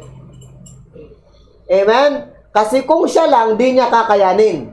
So, ang gagawin ng writer, merong power ng Holy Spirit na mag-guide sa kanila. Kaya ang word dyan sa 2 Timothy, all scripture is given by inspiration. Ang tawag dyan ay God-breathed. Okay? Ibig sabihin, walang sariling pagpapakahulugan. The Bible interprets itself. Amen? Hindi yan sa sarili mong paliwanag. Kundi, kung ano yung idinikta ng Holy Spirit. Kaya nga, sa Bible po ang mga translator, no? O yung mga writer, sorry. Grabe ang pagkasulat ng Bible, nasa 1,500 years mahigit, o more or less, bago isulat ang salita ng Diyos sa iba-ibang panahon. Hindi sila magkakakilala, iba-ibang panahon. Subalit, yung pagkakasulat, hindi nagkokontrahan, may amazing unity ang salita ng Diyos. At the same time, ay litaw yung kanilang human knowledge, okay? Pero, by the guidance of the Holy Spirit. Kagaya ni Paul. Si Paul ay isang attorney. Gumagamit siya ng madalas na salita na order. Diba? Order. So, ang order, salitang korte yan. Order. As I give order. Si Moses, may background sa military. So, pinayagan ng Diyos na gamitin ni Moses ang salitang command. Command. Ang command sa ka-order, parehas yan. Sa Tagalog, utos. Pero depende sa kanilang background. Si Moses ay military, may background sa military. Si Paul ay may background sa legal. Kaya yun ang ginagamit nila. Amen? Pero according to the guidance of the Holy Spirit. Isa pa, pag sila'y nagsusulat at nagkamali, halimbawa, sinulat nila ang pangalang Jesus. Okay? Isang maling letra. Okay? Isang maling letra ay yung buong papel, unang page, isang letra lang ng pangalang Jesus. Tatanggalin nila yon. Papalitan nila yon, yung papel na yon na susulatan nila ng Jesus. Isang letra lang. Okay? Tapos pag magsusulat sila ng pangalang Lord, okay? Kung di ako nagkakamali, yung Lord na L-O-R-D na malalaki, pag isusulat nila yon, maliligo muna sila. Amen? Ganun kaingat. Ganun kaingat ang nagsulat ng Bible. Kaya ilang panahon yan, ilang taon yan bago na lumitaw sa ating mga kamay. Tapos ngayon, kung anuhin ng mga Kristiyano, kung itrato, mas mahalaga pa ang cellphone kaysa sa Bible. Amen? Oh, pagka nagkamali sila ng isang page, may mali sa isang page, isang buong book, papalitan nila yun, uulitin nila yun. Okay? O, itong translator ng King James. Translation, iba naman to, translation. Yung kanina, inspiration. Yung translation naman ng King James. From the original, ang original ay tatlo. Aramaic, Griego, at Hebrew. Okay? Kaunti lang yung Aramaic. Pag ita-translate nila sa English, okay? King James ang translator o translation, di ba? Nagbuo ang King James translators ng 6 company. Itong 6 company na to ay pumunta sa 6 na lugar, hiwa-hiwalay, magkakalayong bansa. Amen? Tapos itong 6 na to, kada mag-translate, nag-translate yung isang lugar ng one book. I-translate nila ang Griego ng Mateo to English. So Mateo, from Greek to English, itatranslate ng isang lugar. Ipapasa yun sa kabila, ipapabasa dun sa 5. Okay? Ganun kaingat ang translator ng King James. Pagka-compare nila yung mga gawa nila, bago i-approve, at bago naging English Bible. Amen? Kaya pansinin nyo ang other translations. Saan nila kino-compare ang kanilang translation? Sa King James. Amen? Ang lahat ng translations, King James yung pinagko-compare nila. Ba't di nila pag-compare ang sarili nila sa kanila? Hindi. Sa King James talaga sila nagko-compare. Amen? Bakit? Ito kasi ang nearest translation. Okay, ang ginawa po ng ibang hindi translation kundi reversions. Iba po ang translation sa reversions. Okay? Ang reversion ay ito, nabasa na, in-interpret. Tapos kung ano yung interpretation, iyon yung ilalagay sa another translation. Kaya bumababaw na yung salita. Kaya ang madalas reklamo ng mga ayaw sa King James, ang lalim kasi. Amen? Ang lalim kasi. Kaya dito ako sa NIV. Kasi mababaw to. Okay? Ha? Pero anemic po ang NIV. I'm sorry. Amen? Wala pong inaalis dyan ang blood ni Jesus Christ. Okay? NIV ay not inspired version. Amen? Mababaw. O, malalim kasi, hindi ko maintindihan. May mga TH pa, ano ba yan? O, lalo na, may lumabas ng translation ngayon na Digimon. Okay? English Tagalog. Okay? May mga hugot-hugot pa si Jesus Christ. Alam nyo guys, kung kayo ganyan. Gumaganyan si Jesus Christ. Malalim daw. Ito lang explanation dyan. Bakit malalim? Alam nyo, ang isda, pag yan ay buhay, enjoy niya ang ilalim ng karagatan. Correct? Nag-i-stay siya doon sa ilalim. Kasi mas maganda ang buhay sa ilalim. Pero pag ang isda, nakakakain na ng basura, pag ang isda ay patay na, umiibabaw yan. Amen? Gusto nyo ba umibabaw? Wag naman. Mas maganda yung nandoon ka sa ilalim. Okay. Pastor, isda ba kami? Ikaw bahala. Baka hindi. Okay. So, nandun ako sa dalawa. Una, revelation. From God to writer. From God to man. Amen? Pagka inspiration, from man to paper. Yan ang inspiration. From man to paper. Pangatlo ay illumination. Ano ang illumination? From paper to the heart of the reader. Napansin nyo? Ordinaryo lang naman to Di ba? Papel lang naman to Amen? Pero pag binasa mo, nabasa mo, now the Spirit speaketh expressly that in the latter time some shall depart from the faith. Pag tinamaan ka niyan, naunawaan mo, ordinaryong papel lang naman. Tama? Pwede ngang mapunit Pero pag nabasa mo, tinamaan ka at natuto ka, na halos hindi ka makakubli, ang tawag dyan, illumination. So, ang revelation, ano nga? From God to man. Okay? Ang inspiration, from man to paper. Okay? Ang illumination, from paper to the heart.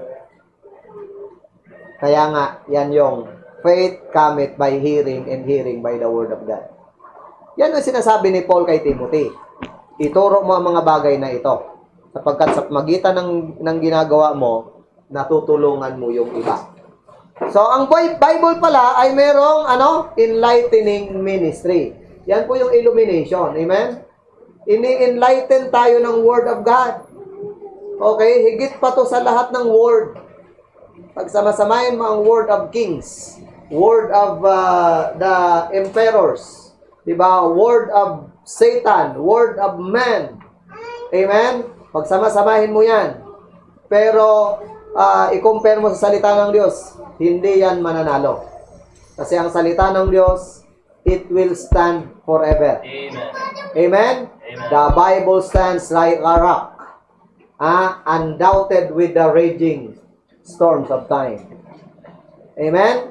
Kaya nga, the word is not bound. Amen. Amen? So, meron niyang enlightening ministry. Letter 8, verse 16, we are enlightened through their coaching ministry. So, ang word of God ay mayroong coaching ministry. Nabasa niyo ba ang word dyan sa verse 16? All scripture is given by inspiration of God. It is profitable for what? Doctrine. So, yung doctrine ay coaching ministry. Amen? Ang word na doctrine, ang ibig sabihin ay teaching. Okay? So, ang teaching pala ng word of God ay profitable. Amen? Kung profitable ang pag-aaral mo ng mathematics, profitable ang pag-aaral mo ng science, profitable ang pag-tutor mo ng music, di ba? Profitable ang pagturo mo ng mga subject na yan, na secular. Mas lalo ng Word of God. Okay? Because sabi ni Paul, ito'y profitable ang kanyang doctrine. It refers to the body of truth that we believe and practice as part of the Christian faith. Everything we believe and do should be based squarely on the clear Word of God. Okay? Not on our own opinions, preferences, or prejudice. Okay? Alam nyo, yung error ng mga yung mga modernong Kristiyano, modernong churches, yung modernong mga more on feelings, no? Para sa kanila, I don't care what the Bible says. I know what I have experienced. Kaya pag naramdaman nilang parang, nandiyan na, nanginginig na ako, speaking in tongues na ako, di ba, be healed. Di ba? Pag na-feel na daw nila yan, I don't know what the Bible says or I don't care. Basta na-feel ko, iba yan. Amen? May nakausap akong ganyan. Sabi niya, Brad, alam mo nangyari sa akin? Padaan pa lang si brother ganito. Binan niya yung kamay niya. Pagtapat sa ulo ko, nangisay akong ganyan. Tapos, di ba, hindi ko na alam yung sinasabi ko. Sabi ko, oh, anong ginawa mo? Sabi niya, yun, natumba na ako. Tapos, di ko na alam yung sinasabi. Tapos, ako'y nagkamalay. Ay, ayun na, blessed ako. Oh, pero nung naabutan ko, nasa inuman. Kaya ako nga binigyan ng tracts kasi nasa inuman. Pero ang kwento niya pinagmamalaki yung pagdaan pa lang ng kamay ni brother ganito. Oh, talagang kasi para sa kanila yung feelings, amen?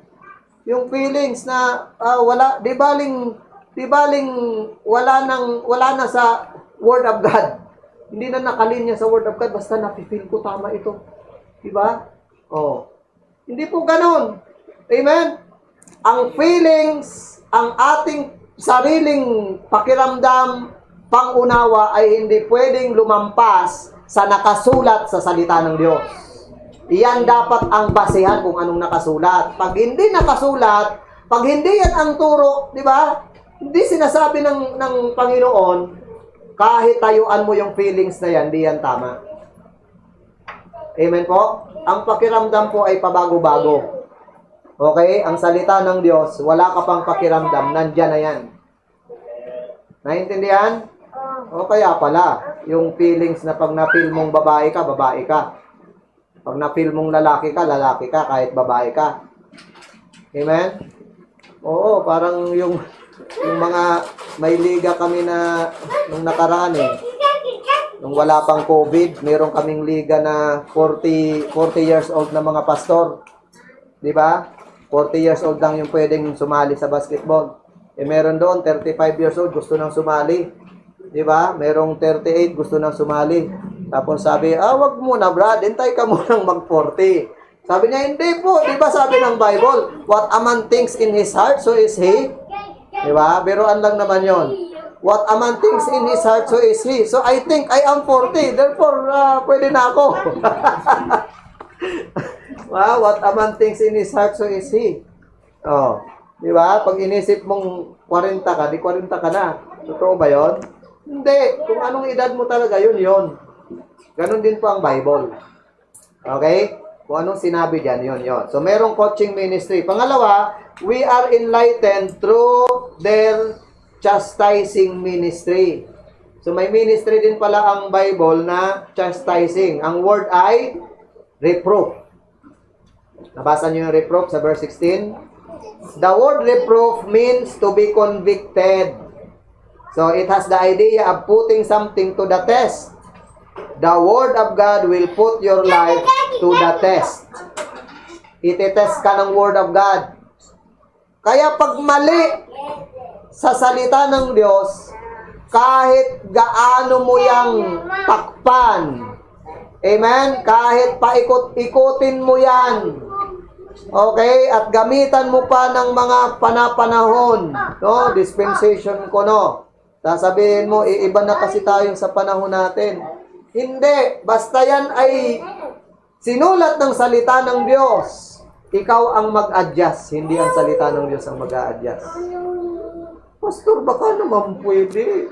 Kasalin mo na kahit dalawang lalaki. Nagmamahala naman ang pag-ibig ay di namimili ng kasarian. Ha? Sino nagsabi niyan? Amen? Ang marriage po ay inatas ng Diyos sa lalaki at babae lang. At di yan mababago. Amen? Nakakatakot ng panahon natin. Merong pati sa hayop nagpapakasal. Ha? So, pagka lumala yan at pakakasalan ng isang dalagang kabayo, ha? At yung isang lalaki ay pakakasalan niya pusa. Okay? Di ba? Nakakatakot na po yan. So, meron pong chastising ministry. Pag ni-reproof ka ng salita ng Diyos, kaya nga sa Bible po ito, ang pangangaral ng salita ng Diyos ay hindi yan sinasadya ng pastor, ng preacher na patamaan yung audience. Amen? Nagkataon lang na ikaw yung nahagip. Amen? Oo, kasi ikaw yung meron nun. Ikaw yung nakagawa nun. Bakit yung iba hindi naman tinamaan, hindi naman nasaktan? Ba't ikaw nasaktan? Kaya hindi sinasadya yan ng preacher na matamaan ka. Sadyang natatamaan ka lang talaga. Amen? Actually, hindi namin kayo pinapatamaan. Yung katabi nyo ang pinapatamaan namin. Okay? So, ganun po yan. Amen? So, kung kami papipiliin, wala na lang saway No, wala na lang saway. Sabihin ko, mga kapatid, basta mag-offering kayo. Sige lang. Basta malaki. Mag-offering lang kayo. Hindi ko kayo sasawayin. Di ba? Mali yan. Ang mali ay mali. Ang tama ay tama. May offering o wala. Amen? Kasi pananagutan namin kayo sa Panginoon. Okay? Pero tandaan nyo, ang pastor, hanggang saway lang yan. Ang gagawa pa rin ng saway, ang a-apply pa rin, ikaw. Amen? Kaya pag sinabi ng salita ng Diyos, nabasa namin, flee. Diba? All youthful lust. Sinaway namin, sinabi namin. Ikaw yung tinamaan. I-apply mo yon. Hindi kami mag-a-apply nun. Pero kung kami ang preacher, unang tinatamaan yan, amen? Unang tinatamaan yan. So, hanggang dun lang. Okay? Hanggang saway, hanggang turo, ang final decision nasa iyo pa rin. Okay? Pero pananagutan natin sa Panginoon. Amen? We are enlightened through their chastising ministry. Kaya nga si James, sinabi niya na ang Bible ay parang salamin. Amen? Tama po ba? Na pagka nagbabasa ka ng Bible, para kang nanalalamin. Okay? Di ba pag nanalamin, nakikita mo yung tunay na ikaw? Amen? Subukan mo pag wala kang salamin. Pag di ka humaharap sa salamin, feeling mo, gwapo mo, no? Amen? Feeling mo, ganda mo. Okay? Pagharap mo sa salamin, feeling ko lang pala yun. Di ba? Nagulat ka, oh. Oh. So, kaya kailangan tayong nananalamin. Kasi baka may uling. Amen? So, ang Bible ay kailangan natin salamin yan araw-araw. Hello? The word reproof comes from the same word that is translated evidence. Okay? Hebrews 11:1. In both cases, it refers to convincing evidence. Okay? So, yun po ang nagagawa ng Word of God sa atin. Kinukumbinsi tayo. Okay? Tinetest tayo. Pangatlo, merong tinatawag na enlightenment through their correcting ministry. So, meron siyang coaching ministry, chastisement ministry, o chastising ministry, correcting ministry. So, buksan nyo ang 16. Anong nakalagay? Ang word dyan ay correction. Nabasa nyo ba ang correction? All scripture is given by inspiration of God and is profitable for doctrine, reproof, and correction. So, ang ministry ng Word of God ay ini-enlighten tayo sa magitan ng correcting ministry. Ang word na correction means to restore to an upright or correct state. Yan ang correction. Amen? Pag sinabing, diba sa school, pagka ikaw ay, pag chinekan yung quiz mo, merong markang check, may markang X. Tama, no? Okay? Pag ang teacher mo ay mabait, hindi niya muna lalagyan ng X. Amen? Ang ilalagay niya muna ay Y. Okay? Ang ibig sabihin, bakit ito ang sagot mo? Diba? Pag nakita mo ng may Y, ulitin mo na. Binibigyan ka ng chance. Okay? Tapos nung inulit mo, nilagyan niya ng Y, inulit mo, okay? Mali pa rin, saka X na ilalagay. Amen? So, pero pati yung X, correction din yun. Nasasunod, hindi mo na isasagot yun. Amen? Sipin mo ba naman, ang tanong sa'yo ay, ano ang capital ng Pilipinas? Ang sagot mo ay, walang capital ang Pilipinas. Puro utang. O, mali nga naman yun. Amen? So, ang ilalagay sa'yo ng teacher mo, question mark. Amen? O, hindi kaya, ang capital ng Pilipinas ay Muntinlupa. Okay. So, enlightening ministry, meron yang chastisement, meron yang coaching, correcting. Okay? So, kaya nga pag kino-correct tayo ng Word of God, magpa-correct tayo. Amen? Kasi paulit-ulit lang yan. Pag di ka kinorek ngayon, di ba? Na-correct ka ngayon, di mo in-apply, di mo sinunod, i-correct ka pa rin sa pagdating ng panahon. Proverbs 28:13. Okay? Proverbs 28:13. Nandiyan pa ba kayo? Amen. Nag-i-enjoy ba kayo sa pag-aaral? Amen. Proverbs 28:13. Ang sabi dito ay, he that covereth his sin shall not prosper. Ayan. Okay? But he who so confesseth and forsaketh them shall have mercy. Hindi pala magtatagumpay pag nagtatago ka ng kasalanan. May iniingatan kang multo pagka nagtatago ka ng kasalanan. Napakasarap ng buhay na wala kang tinatago. Maaliwalas, mapayapa, nakakatulog ka na mahimbing. Pero pag may tinatago kang kasalanan, di ka mapakali. Feeling mo, maya ang gising mo kasi baka nandyan yung humahanting sa'yo. Tama? Hindi ka daw magtatagumpay, sabi ni Solomon. Okay? So, kaya magpa-correct na lang. Tama po? Okay, panghuli. Merong tinatawag na commanding ministry. Balik tayo sa 2 Timothy 3:16. Ang word ay doctrine, reproof, correction. Yung doctrine ay coaching ministry. Yung reproof ay chastising ministry. Yung correction ay correcting ministry. Yung sunod ay for instruction in righteousness. Yan ay commanding ministry. Commanding ministry yan. Amen? Ibig sabihin, instruction in righteousness. Refers to instruction that aims at increasing virtue. Okay? The Bible will tell you what is wrong with you. Kaya nga ang Bible parang kaibigan yan. Kaya kanyang sawayin sa ikatatama mo. Yan ang tunay na kaibigan. Pag ang kaibigan ay kaya kang itolerate, sige, tuloy mo lang yan, friend. Suportahan kita dyan, friend.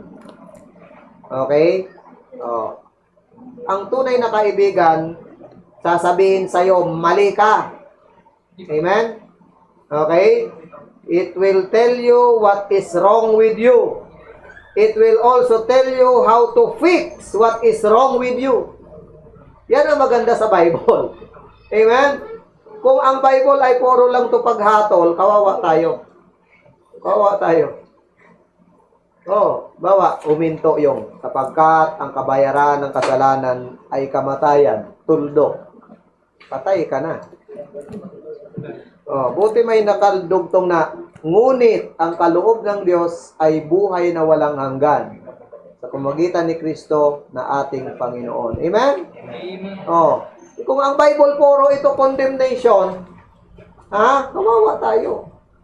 Salamat, ang Bible ay nagsasabing, mali ka dito, itama mo dito. At kung magkamali ka ulit dito, itama mo dito. Amen? Ganon ang ginagawa ng Bible sa ating buhay. It will tell you how to live so that you can avoid being found in the wrong the next time around. Literally, the phrase instruction in righteousness means that which cultivates the soul. Yan pala ang ibig sabihin ng instruction in righteousness. That which cultivates the soul. So kung ano pala ang nag-cultivate ng kaluluwa natin, yun yung instruction in righteousness. The Word of God, if read, believe, and live out in your life, will cause you to become more like Jesus Christ. Kaya the Holy Spirit of God is using the Word of God to mold us to become like the Son of God. Amen? Oh, nakakatuwa yan. Kaya merong great profit in the Word of God. But only as we take it like it is written and conform our lives to it, doon lang magiging profitable ang Word of God sa buhay mo. Alam niyo po ba, papel lang to. Kung ituturing mong papel lang. May mga pilosopo sige nga, sabi ng isa, sige, sa akin, cross. Cross sa akin. Yung kahoy. Sa'yo, Bible. Sige nga, tingnan natin kung alin ang tama. Punta tayo sa dagat. Naghahamon, sa dagat daw. Tingnan mo yung Bible mo na yan. Tunaw yan doon. Pero yung cross ko ay litaw yan doon. Kaya kong gawing salbabida. Sige nga. Ang tinutukoy niyang kaligtasan, physical. Amen? Sa totoo lang, papel lang to. Okay? Oo. Pwede mo itong ibulsa. Tingnan mo kung kasya sa bulsa mo. Okay? Pwede mo itong ibulsa. Pwede mong iwanan. Pwede mong basahin. Pwede mong sunugin. Di ba? Kasi papel lang to. Amen? Kung itatrato mo tong papel. Okay? Pero kung itatrato mo tong higit pa sa ginto, ganon siya. Amen? Meron akong kaibigan. Hanggang ngayon, kaibigan ko. Ate ko yun ate. Pag siya ay nagbabasa ng Bible, magdi-devotion siya. Kasi nung ako'y worker pa, sabi niya, John, devotion tayo. Sige, basa tayo. I waited patiently for the Lord, and He inclined unto me, and heard my cry. Hinaganyan niya, hinahalikan niya yung Bible, yung verse na binasa niya. Okay? Sabi ko, ba't mo hinahalikan? Sabi niya, bakit? Gusto ko Diba? Kinikis niya yung Bible, kinikis niya yung verse bago niya i-explain. Iniisip ko nun, may masama ba kung Ikikiss ko yung verse. Amen? Oh, di ba? Ang sabi ng Psalms, itinaas ng Diyos ang kanyang salita higit sa kanyang pangalan. Amen? In fact, ang ignorance dito ay ignorance sa Diyos. Pag wala ka alam dito, wala ka alam sa Diyos. Okay? Sabi ni Jesus Christ, i-search mo ang scripture, diyan mo ako makikilala. Alam ka namang si Jesus Christ ngayon, magpapakilala siya sa panaginip. Uy, ako si Jesus. Hindi niya magpapakilala siya sa panaginip.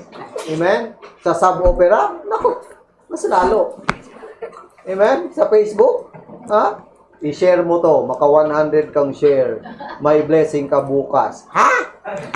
Kailan? Paikot-ikotin mo basahin sa Bible pagka nag-share ka ay may blessing ka pagising mo. Wala yan sa Bible. Amen? I-share mo daw yung putol na ulo.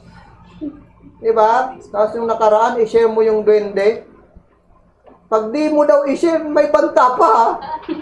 Pag di mo i-share, diba? Tatamaan ka ng kamalasan. Diba? Ang birang kamalasan yun. Naniniwala pala siya sa kamalasan. Oh, hindi yung pagkagising niya ay may blessing. Swerte yun. Amen? Hindi po ganun. Ang i-share mo, hindi yung mga picture na may blessing. Ang i-share mo yung verses. Kasi pag nabasa yan, may blessing talaga yan. O kahit isang verse lang i-share mo, araw-araw, may blessing yan sa nakakabasa. Malay mo kung ang nakabasa niyan ay magpapakamatay na pala. Nabasa niya, salita ng Diyos. Amen? O, blessing yan. Pero yung mga sinasabing mga prayer chain na mag-pray ka ng ganito 40 beses. Pag shinare mo, i-bless ka. Hindi po yan totoo. Amen? So, the Bible stands like a rock. The Bible stands. So, salamat po. Mahalin niyo ang salita ng Diyos. Mahalin mo ang salita ng Diyos. Mahal niyo ba ang salita ng Diyos? Oo. Marami na pong bansa ang naitatag because of the Word of God. At marami na ring bansa ang bumagsak dahil sa negligence sa Word of God. Tatatag ka, mahalin mo lang ang salita ng Diyos. Salamat po at I hope na may natutunan tayo. Tayo manalangin. Manaming Diyos, salamat po sa iyong katapatan sa aming buhay. Salamat sa paalala na iyong banal na salita. Tulungan mo po na bilang mga Kristiyano, huwag kaming magpabaya na mahalin, pag-aralan, isabuhay ang iyong salita. Sa panahon na marami kaming kahinaan, mga pagkukulang, salamat po, sapat po ang iyong mga instruction sa amin para bumawi, para kami ay maging acceptable sa inyong harapan. I-bless mo po ang lahat ng nakakarinig ng mensaheng ito, Panginoon, at nawa malugod ka sa aming buhay, magitan po ng pagsasapuso at pagsasabuhay namin ng mga natutunan namin. I-bless mo po ang lahat ng bisita, lahat ng mga member, Panginoon, at tulungan mo po na ang bawat buhay namin maging productive, makaakay pa kami ng mga kaluluwa bago pa bumalik ang aming Panginoong Jesucristo. Ingatan mo bawat isa ngayon, tugunan mo pa ang ilangan ng mga kapatiran, ang mga may sakit, pagalingin mo. Salamat po, Diyos, sa iyong biyaya sa maghapon. Pinupuri ka namin, nagampanan po namin ang tungkulin namin, Panginoon, na i-observe ang araw ng pahinga. Ibigay sa iyo ang aming mga oras. Nawa, Lord, yung mga di po namin nakasama ay sa ibang pagkakataon, Panginoon, sa mga susunod na pagtitipon ay makasama na po namin. Salamat po sa iyong binibigay sa amin na pagkain ng aming kaluluwa na nagpapatatag po sa amin araw-araw. Ang lahat ay aming dalangin sa pangalan ni Jesus. Amen. So, paalala lang po sa mga kapatid natin, dito po sa church, pwede kayong pumunta. May social distancing po dito. At ang church po natin, merong online, sabay sa ating literal na gathering. Kasi yung online, symbolical. meron tayong physical, no? Kaya lang limitado. Okay, pero alam nyo po, ito ha, bibigyan ko kayo ng paalala mga Kristiyano, mga member ng Living Hope. Huwag nyong sanayin na all the time online lang kayo. Huwag nyong sanayin. Baka masanay ang katawan nyo. Nako, mahirap kumawala dyan. Make a habit and the habit will make you. Okay? Pag naging habit mo na yan, napipindot ka na lang ng Facebook pag linggo. Okay? Nako, delikado. Mas maganda pa rin yung nag-i-exert ka ng effort. Amen? Amen po? Ha? Gawin natin. Dahil para sa Panginoon yan. Amen? Ang mahirap po, masyado tayong takot sa virus, di tayo takot sa Panginoon. Amen? Oo. Ako medyo nalulungkot ha. Hindi makapunta ng church, pero nakakapunta sa mga galaan. Woo! Amen? Nakakalungkot lang po. May nararating tayo ibang lugar, maraming tao doon eh. Ang daming tao yung pinupunta natin, nakikita ko eh. Pero sa church, di tayo makapunta. Amen? Wala bang virus doon sa pinuntahan nyo? Ibig sabihin, sa church may virus? Oh no! Ha? So, kailangan natin mag-isip-isip. Amen, mga kapatid? Oo, ang Diyos po, ang bahala sa mga di natin nakikita. Gampanan lang natin yung tungkulin. Okay? Ito naman ay reminder galing sa nagmamahal niyong pastor. Amen? So, para, sino ba naman ang magsasabi, di ba? Tayo din lang naman ang magpapaalalahanan. Amen, mga kapatid? Okay, salamat po. By the way, bago ako magpaalam, ihanda po natin ang ating church, ang ating mga sarili. Sa December 27 po ay meron tayong Thanksgiving. Okay? December 27, last Sunday ng taon. Okay? So, dyan din po ang initial na bigayan natin ng ating mga first fruit. Okay? At ang atin pong full commitment na pagbibigay ay sa February. Amen? Sa February. So, bago tayo mag-anniversary, dapat makapasok na yung mga first fruit. Amen po, mga kapatid? So, again, it's your commitment with your God. Okay? Sa Diyos po yan. So, kaya December 27, mag-celebrate tayo ng kabutihan ng Diyos isang taon. Amen? Oo. So, salamat po. At while fake news are everywhere, good news matters.